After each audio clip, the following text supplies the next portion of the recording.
नमस्कार किसान भाइयों, आज मैं एक बहुत ही भयंकर खरपतवार के बारे में बात करने वाला हूं, जिसका नाम है मोथा घास। मोथा घास से आप भली भांति परिचित है और परेशान भी है।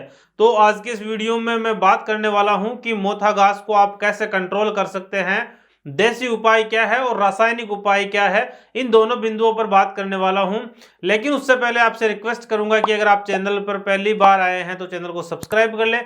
वीडियो अगर आपको पसंद आए तो इसे लाइक और शेयर जरूर करें। तो आज हम बात कर रहे हैं मोथा घास खरपतवार के बारे में। मोथा घास को अगर साइंटिफिकली बात करें तो इसको साइप्रस रोटेंडस बोला जाता है और ये एक बहुवर्षीय खरपतवार है। यानी अगर एक बार अगर आपके खेत में ये इसका बीज कहीं से आकर गिर जाता है तो ये कई सालों तक उस खेत में जीवित रहता है, इसलिए इसको बहुवर्षीय बोला जाता है। तो हम बात करते हैं कि इस मोथा घास को कंट्रोल कैसे किया जाए। किसान भाइयों, ये मोथा घास वहां पर ज्यादा होता है जहां पर लगातार नमी बनी रहती है।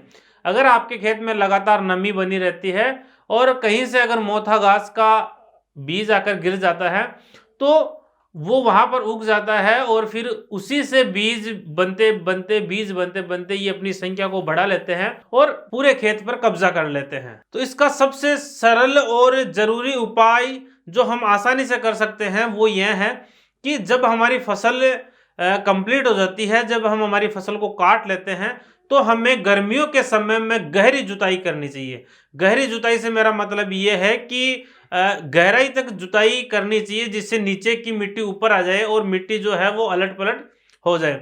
इससे यह फायदा होगा कि मोथा के जो बीज जो जमीन में गिरे हुए हैं वो ऊपर आ जाएंगे और ऊपर आने के बाद में जब मई जून के महीने में जब जबरदस्त गर्मी पड़ती है, उस गर्मी में उन पौधों को जब पानी नहीं मिलेगा, उन बीजों को जब पानी नहीं मिलेगा, वो जो जड़ें हैं उनकी जब उनको पानी नहीं मिलेगा तो वो नष्ट हो जाएंगे। अगर आप हर साल गहरी जुताई करते हैं तो इसको पूरी तरह से खत्म भी किया जा सकता है। तो ये तो हो गया देसी उपाय, सरल उपाय जो हमें जरूर अपनाना चाहिए, हर किसान को अपनाना चाहिए। इसके बाद में हम बात करते हैं रासायनिक उपाय के बारे में। किसान भाइयों, मैं आपसे रिक्वेस्ट करूंगा कि हमें रासायनिक उपाय तभी अपनाना चाहिए जब स्थिति भयंकर हो जाए, अन्यथा हमें गर्मियों की गहरी जुताई करनी चाहिए। उससे ये काफी हद तक कंट्रोल हो जाता है। अगर फिर भी कंट्रोल नहीं हो रहा है तो आप रासायनिक उपाय को काम में ले सकते हैं। रासायनिक उपाय में एक रसायन आता है मीरा 71, जिसमें ग्लाइफोसेट 71% आता है। ग्लाइफोसेट 71% का आप स्प्रे करके इसको नष्ट कर सकते हैं।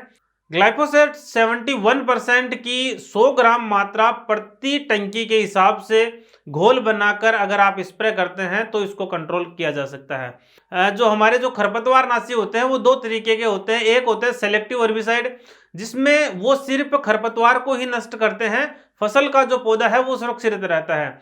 लेकिन ग्लाइफोसेट एक ऐसा शाकनाशी है जो खरपतवार और फसल दोनों को नष्ट करता है।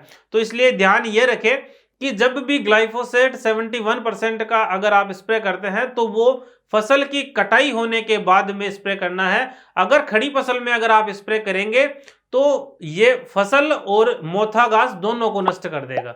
तो किसान भाइयों, ये मोथा घास से जुड़ी हुई जरूरी बातें थी जो मैंने आपके साथ साझा की है।